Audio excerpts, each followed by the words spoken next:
ঘরে থাকো ফুটি খাটা ছেড়ে দাও নইলে বলছি খাবি সেই ভাতার পুতের মাথা একটু উলুতনি দেবে সম্পত্তি দেবে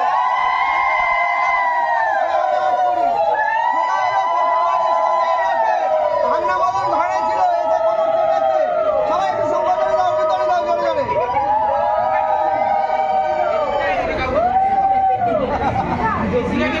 কত সকালে বলে